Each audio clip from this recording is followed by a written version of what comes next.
What's up, YouTube? Joseph here, and it is deck profile time. And I'll give you guys a blast from the past Harpie deck.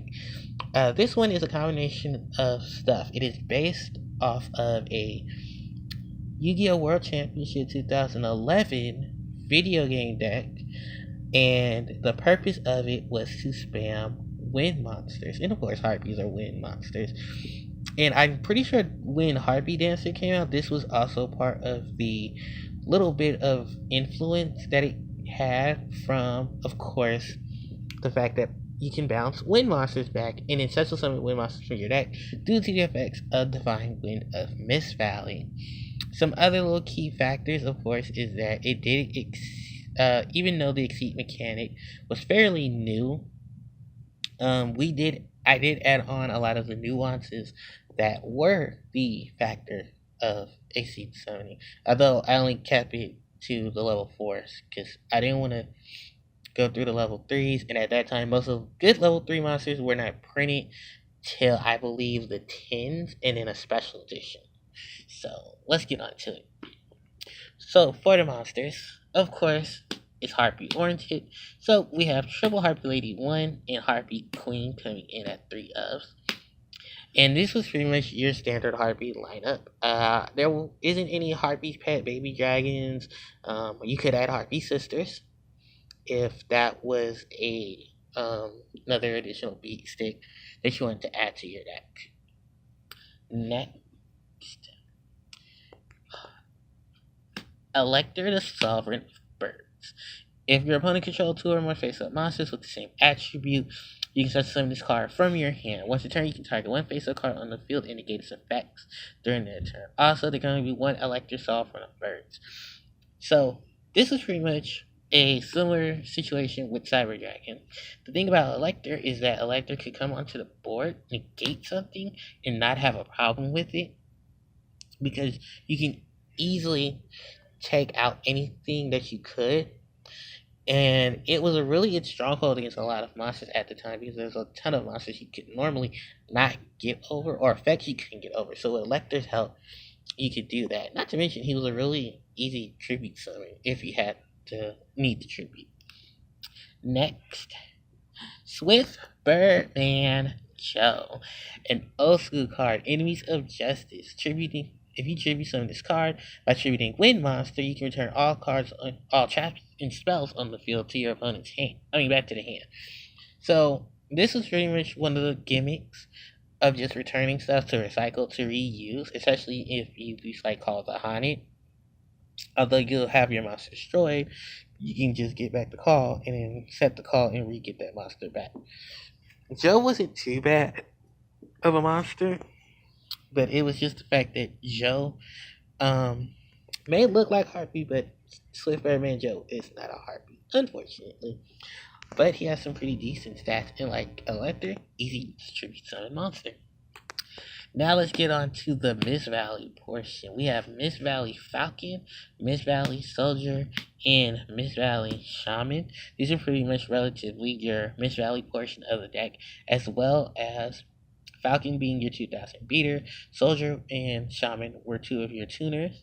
And with Mist Valley Falcon, you can easily return stuff to your hand for it to attack, which was not a cost. Which was a cost, not a condition. So stuff like Doom Caliber Knight, who got reprinted at that time, really did come out as a standalone monster to negate a lot of stuff, especially effect veilers and maxis. Although he couldn't be special summoned, you had a ton of stuff to get over. And this was pretty much a great combination of cards that helped you get over it. Alright, let's move on. We got Dragunity Dark Spear. Tribute off. I only ran 1. I was really trying to find room in this deck. I was going to actually take out, I was debating about the next monster being ran at 3 and probably running 2 Dark Spear, just so that you can tribute off and get a lot of the Winged Beast in the deck. And the next monster is the Barrier Statues of Stormwind. This deck's pretty much somewhat of a lockout, especially if you were playing a heavy wind deck. You can easily summon this card, especially in combination with Divine Wind, and you can easily cut your opponent out of the deck. And since most decks were not running wind monsters outside of Stardust Dragon and Leviera, there really wasn't much they could legitimately summon. And I think, even at that time, Castell wasn't even out. And until Cosmo Blazer, if you weren't running wind in general, you didn't have a monster to really get over statue unless you like attacked it or blew it up. But in some cases, Stardust Dragon was a really good card you could go into to protect your barrier touch from destroy by card effects. And of course, you had Mirror Forces, Bottomless Trap Holes. You still had Solemn Warning at 2 and Solemn Judgment at 1. So those are cards that you could help get over. 2 Flying Kamakiri number 1, and these are pretty much the last monsters of the deck, just to help get a lot of the other guys out the deck. Then, for our spells, we're running 2 Harpies Hunting Ground, and this is primarily just to boost your Winged Beast. Popping your back row was pretty much up to Harpie Lady and Harpie Queen. Elector, the Mist Valleys, Joe, and the Stereo statues all gained attack from this card. So you really weren't too relatively going into popping stuff unless you really wanted to swarm the board and just take stuff out. Next is 2 Elegant Aegis. This is just to speed up the deck. The version on the game actually didn't run Elegant Aegis, and I think that was primarily because I think it was a speed spell version type of deck. So that's probably why, if I'm just remembering off the top of my head. But you do want to run Egotist because you can get into your Harpie Lady 1 and she can give the attack power to your wind monsters. 2 Swallow's Nest, of course. Tons of Winged Beasts. Pop them in, pop them out. Divine Wind of Mist Valley.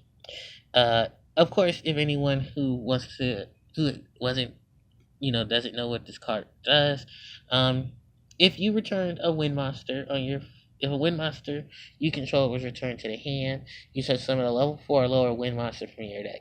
This very much helps you get into your synchro plays, as well as some of your exceed plays, because at the time, we did get Lightning Chidori, we have Miss Valley, Falcon returning stuff. So, hey, in case you did want to return a wind monster, there you go. You had your perfect opportunity. And not to mention, it was at 2, but I don't exactly... I was really trying to fit it in more than take it out. And of course, Terraforming is another card that you would have to run in this deck in order to search for Divine Wind. Because there weren't really any spells that could find field spells. And Miss Valley didn't have anyone to search for their spell cards. And what's weird is all the Miss Valley spells are field spells. I'm not lying to you. And if you look at Shrine of the Miss Valley, field spell. Divine Wind, field spell.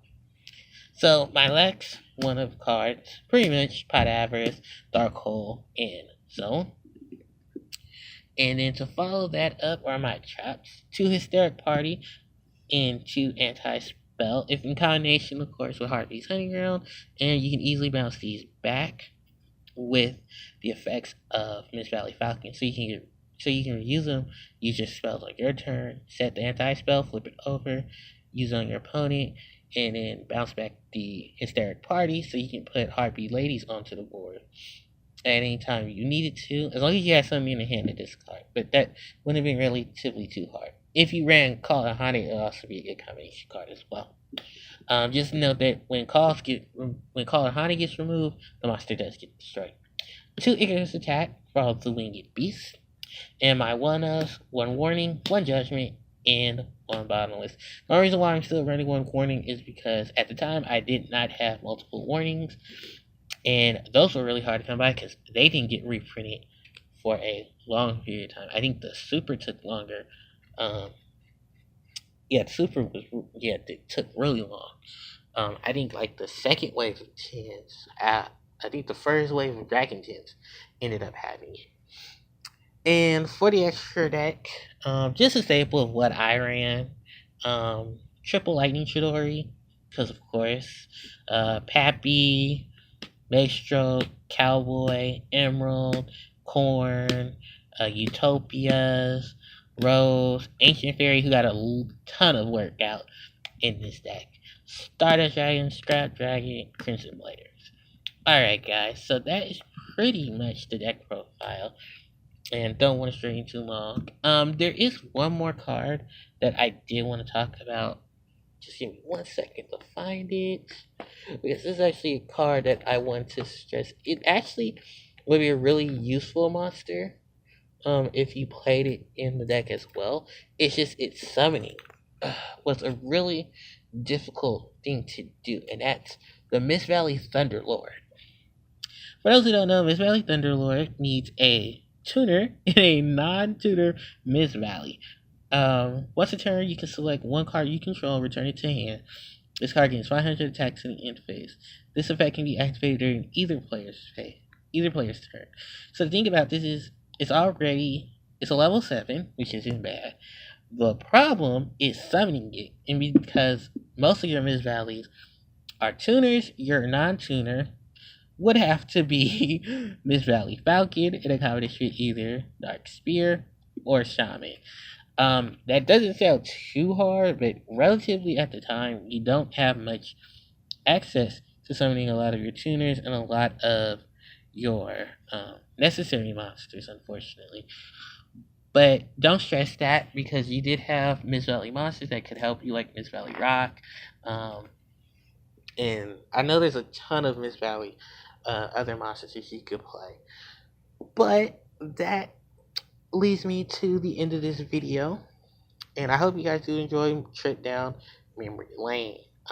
Maybe might have some more up. Still kind of working that out. So I got a couple more. But till then, this is HPJ. I'm signing out, and take care.